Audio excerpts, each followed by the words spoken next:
नमस्कार, आप सभी का स्वागत करती हूँ चैनल पर। आप सभी स्वस्थ और सुरक्षित होंगे, इसी आशा के साथ आज की कहानी की शुरुआत करती हूँ।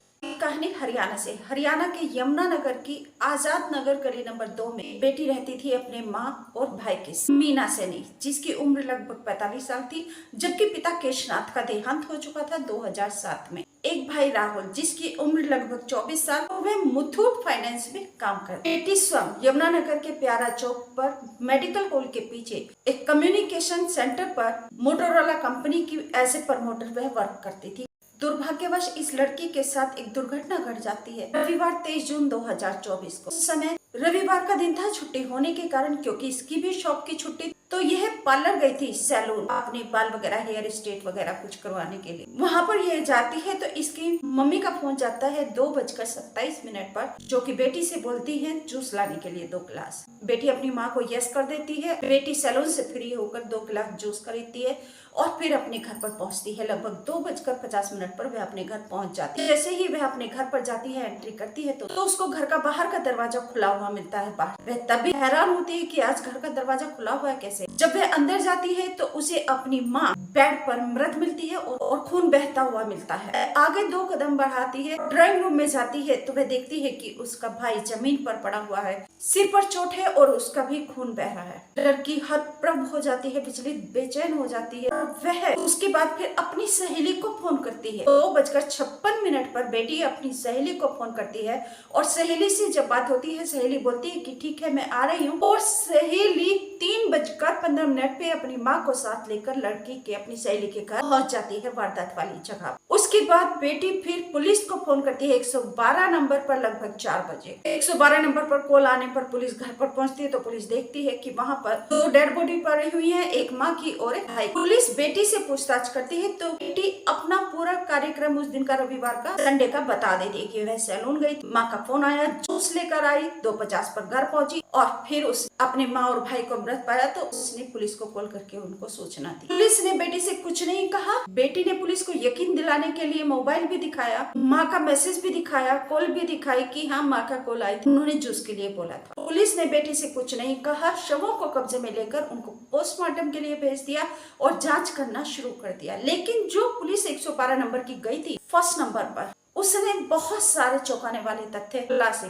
कहानी को विस्तार से सुनाने से पहले आप सभी से निवेदन करती हूँ कि प्लीज चैनल को सब्सक्राइब करके घंटे को दबा लीजिए, ऑल पर सेलेक्ट करके मेरे परिवार का सदस्य बन जाए।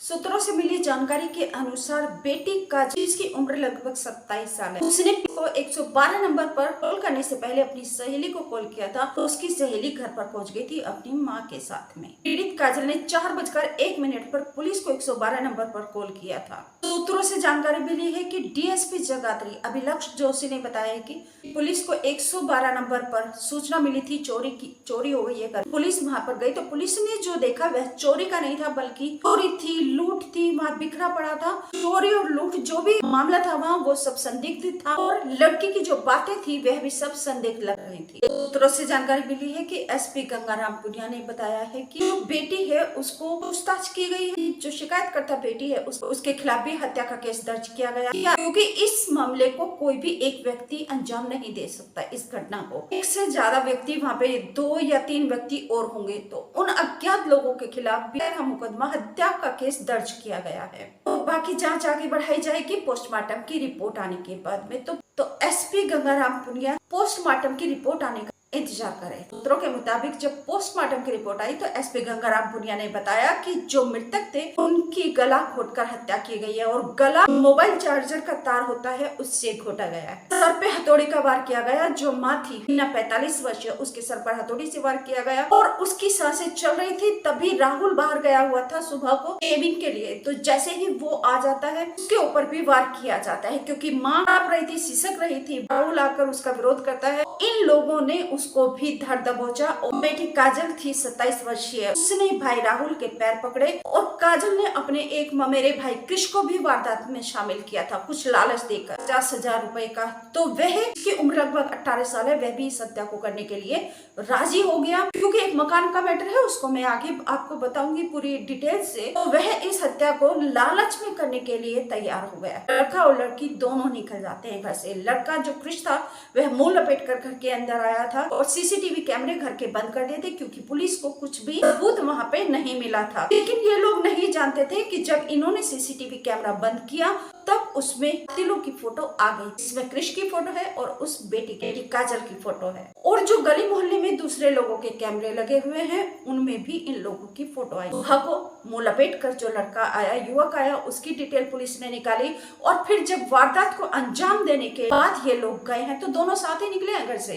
उनकी फुटेज ने निकाली और मोबाइल को सर्विलांस पे लगाया। जब मोबाइल को सर्विलांस पे लगाया, पुलिस को एक और सबूत मिला कि जो माँ का फोन था वो के ही पास था जब वो सैलून में गई थी। जो उसने एसएमएस माँ का दिखाया, फोन कॉल दिखाया, सब फेक थी, झूठ थी, क्योंकि उसने अपने आप ही मैसेज भेजा अपने फोन पर, माँ के फोन से अपने फोन पर अपने आप ही कॉल की। क्योंकि एसपी गंगाराम पुनिया ने बताया है कि जो 112 नंबर पर कॉल करने के बाद पुलिस घर पर चोरी की सूचना मिलने पर गई थी, उसने ये बताया है अपनी जानकारी में कि जब वे लोग वहां पर पहुंचे कम से कम 6-7 घंटे पहले उनकी हत्या की हुई थी। साथ के साथ चोरी लूट की घटना नहीं, हत्या को कई घंटे 7-8 घंटे पहले अंजाम दिया गया था। डॉग स्क्वाड, सीसीटीवी फुटेज, सारे सबूत जब इकट्ठे किए पुलिस ने उनके ऊपर आगे जांच कर रही है और बेटी काजल है उसको हिरासत में ले लिया है, अदालत में पेश किया और उसकी रिमांड ली है। इसके साथ उसका एक बड़ा इशाद भी शामिल था, क्योंकि पुलिस ने पहले ही कह दिया था कि ये काम किसी एक का नहीं है, अकेली काजल नहीं कर सकती, उसके साथ 2 या 2 से अधिक लोग और जरूर। तो वही ये मेरे भाई थे क्रिश और ईशा, इनका एक फैमिली मैटर चल रहा था। क्योंकि जो मीना 45 वर्षीय मीना मृतका थी, इसकी माँ बबली ने एक मकान मीना के नाम कर दिया था, जबकि बबली के और भी बच्चे थे, प्रकाश और शिवम 2 बेटे और किरण और मीना 2 बेटियां, यानी कि 4 बहन भाई थे। लेकिन मकान नाम किया सिर्फ मीना के, और इसलिए मीना से अब नफरत करने लगे। काजल के मामा जो शिवम में एक मामा और एक मामी तो खत्म हो गई, जिसका बेटा क्रिश था। क्रिश के पापा मम्मी खत्म हो चुके हैं, उनकी मौत हो चुकी है। अब क्रिश 18 साल का है, जो कि अपने चाचा शिवम के साथ ही रहता है और वह भी अपने मकान को वापस पाना चाहता था, क्योंकि मीना से हर एक कोई रंजिश रखता था, बात नहीं करते थे, क्योंकि माँ बबली ने सिर्फ अकेली मीना के नाम ही मकान को कर दिया था। हालांकि जब मीना सैनी का पोस्टमार्टम हुआ, भाई शिवम और बहन किरण ही वहाँ पर मौजूद रहे, उसके शव को लाकर उसका अंतिम संस्कार भी। देखना यह है कि आगे जांच में और क्या सामने आता है।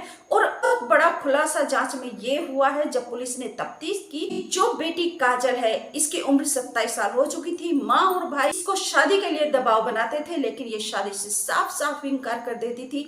यह भी घर में एक कलेश का कारण था, और कलेश का कारण इससे भी बड़ा और ज्यादा था कि जो पुलिस को तफ्तीश में सामने आया है, खुलासा किया है पुलिस ने, उसने बताया कि बेटी काजल लेस्बियन टाइप की लड़की, और उसको सिर्फ लड़कों की तरह कपड़े पहनना उसकी आदत है, और लड़कों में भी जींस और शर्ट वो पहनती है लड़कों की तरह, लड़कियों के जैसी नहीं। शर्ट पहनती है, पुरुषों की शर्ट होती है वो। तो उसका राहुल भाई था, उसकी 2 शादियां हो चुकी। पहली शादी थी वो काजल ने सहेली से करवाई थी, लेकिन लास्ट नाइट में ही काजल ने अपनी सहेली के साथ आपत्तिजनक रिश्ते कायम। उसके भाई राहुल ने देख लिया, लेकिन अभी शादी क्योंकि नई हुई है, उसने कुछ नहीं कहा। लेकिन अब ये रूटीन चला था काजल का। उसके बाद कहा सुनी घर में हुई, काजल की सहेली से ये रिश्ता टूट गया था, उसके भाई राहुल का तलाक हो गया था। उसके बाद राहुल की दूसरी शादी हुई। जब दूसरी भाभी आई, काजल ने अपनी दूसरी नई भाभी के साथ भी, जो बेटी काजल थी, इसका व्यवहार बहुत ही अव्यवहारिक था, आपत्तिजनक, में कलेश का कारण बना हुआ था। ये आजाद ख्यालों की लड़की,